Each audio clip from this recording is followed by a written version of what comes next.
બગદાણા બબાલ મુદ્દે જયરા જાહીરને જેલ હવાલે કર્યા પછી કોળી સમાજના એક વકીલ કિશન મેરનું એક વિસ્ફોટક નિવેદન સામે આવ્યું છે। શું કહ્યું છે તેમણે તેમની વિગતે ચર્ચા કરીશું।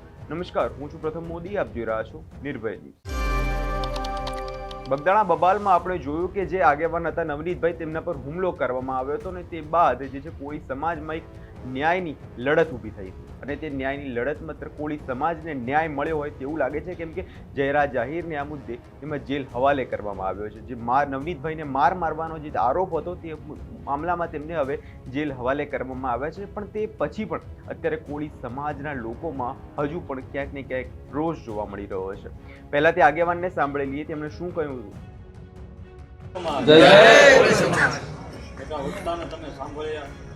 મારી પહેલા બધા વખતે બધી વાત કરી જ દીધી છે, પરંતુ આપ જે અમારી આતુરતાથી રાહ જોતા હતા, આટલી મોટી સંખ્યામાં તમે ઘણા સમયથી બેઠા છો।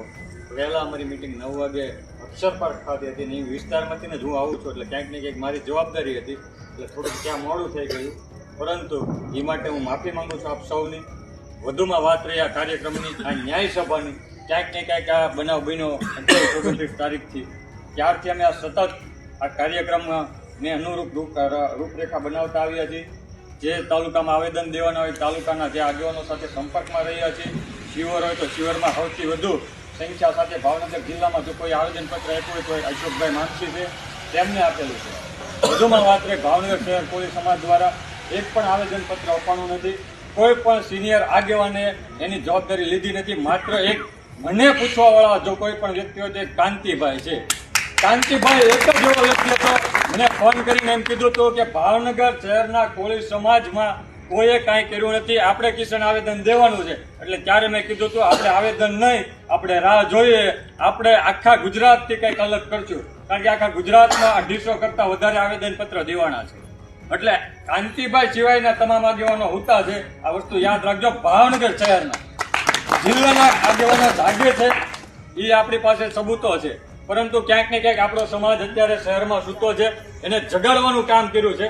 અમે પછી બેઠા, મિટિંગો કરી, 20-25 લોકો ભેગા થયા, 30 લોકો ભેગા થયા, નક્કી કરવામાં આવ્યું કે આપણે એક સભાનું આયોજન કરીએ। તો સભાનું આયોજન ક્યાં કરશું? તો મેં કીધું પશ્ચિમ વિધાનસભામાં કરશું। ક્યાંક ને ક્યાંક આ એને ઇફેક્ટેડ છે। વાત કરીએ અહીંના ધારાસભ્યની, અહીંના ધારાસભ્યએ કુંવરજીભાઈ ફોટો મૂક્યો આ ઘટનાને લગત, ત્યારબાદ છેલ્લે હીરાભાઈ સાથે ફોટો મૂક્યો। ક્યાંક ને ક્યાંક આપણા સમાજમાં ભાગલા પડવાનું કામ કર્યું। શા માટે એવું કર્યું? આપણા સમાજના આગેવાનો નીચું જોવા જેવું કરતા હતા, ક્યાંક ને ક્યાંક આપણા સમાજના આગેવાનો ટ્રોલ થયા છે। શા માટે ભાઈ તમે આવું કર્યું? એટલે આપણે એ વિધાનસભા પસંદ કરી છે કે એના વિસ્તારમાં આપણે કરશું, એના વિધાનસભામાં વિસ્તારમાં કરશું, એના ગઢમાં કરશું અને સંખ્યા સાથે કરશું। વાત રહી 1-2-2026 રોજ કોળી સમાજનો દીકરો છું, કોળી સમાજના કુખે જન્મ લીધો છે, મારા માત પિતા કોળી છે, મારી નૈતિક જવાબદારી છે સમાજ પ્રત્યેની। જે સમાજમાંથી આવું છું, જે સમાજમાં જન્મ લીધો છે, એ સમાજ માટે વફાદારીપૂર્વક કોઈ પણ કાર્યક્રમ થતો હોય, કોઈ પણ જગ્યાએ થતો હોય, સમય કાઢીને જવું એ આપણી ફરજ છે। એટલે આપને બધાને વિનંતી કરવા આવ્યા છે કે આવનાર 1-2-2026 રોજ તમે બધા જાગી જાજો અને આવનારા દિવસોમાં જે કંઈ પણ આપણા સમાજ પર ઘટનાઓ ઘટતી આવી છે, ભૂતકાળમાં ઘટી છે, અને આવનારા સમાજમાં આપણા સમાજ ઉપર આવી ઘટનાઓ ન ઘટે તેની માટે આ શક્તિ પ્રદર્શન છે। વધુમાં વધુ સંખ્યા સાથે આપણે ત્યાં જઈએ અને આખા ભાવનગર શહેરથી લઈ ગાંધીનગર, આખા સમગ્ર ગુજરાતમાં એની નોંધ લેવાય કે ભાવનગર શહેરનો કોળી સમાજ જાગે છે। વાત રહી નવનીતભાઈના ન્યાયની, તો નવનીતભાઈ તો અત્યારે નિમિત્ત બન્યા છે, હું ને તમે એક થયા છીએ। હમણે વાત કરી હતી કોઈએ કે આપણે આ બધા મળતા નથી ને એકબીજાના પરિચયમાં નથી, તો આ નવનીતભાઈ નિમિત્ત બન્યા છે। કિશન મેર અક્ષર પાર્ક ત્યાં મિટિંગ કરવા આવે છે, ક્યાંક ને ક્યાંક આપણે આવો પરિચયમાં આવશું, એટલે આપણો સમાજ હવે એકબીજાનાથી પરિચિત થશે।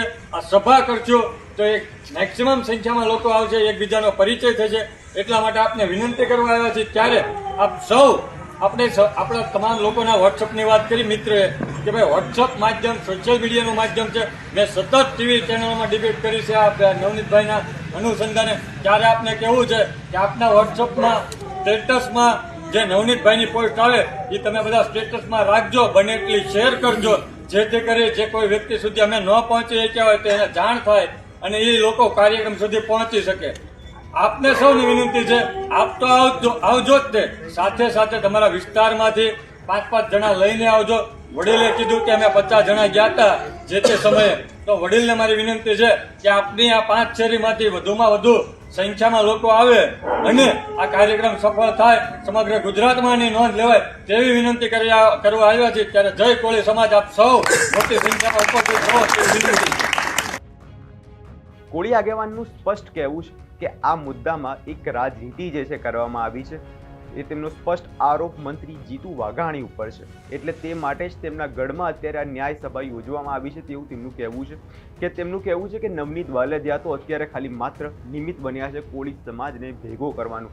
જો આવનારા સમયમાં જો કોળી સમાજ ભેગો નહીં થાય તો આવી કેટલી બધી રાજનીતિ કરવામાં આવશે ને કોળી સમાજને જે છે ન્યાય નહીં મળે. માટે આજે મહાસંમેલન મળવા જઈ રહ્યું છે. તે મહાસંમેલનમાં લોકો વધુમાં વધુ જોડાય અને કોળી સમાજના લોકો જે છે તે ન્યાયની લડત ચાલુ રાખે, કેમ કે આવનારા સમયમાં કોઈ પણ બીજો પણ મુદ્દો હોઈ શકે. તે માટે કોળી સમાજે હવે એક થવાની જરૂર છે અને જાગૃત થવાની જરૂર છે.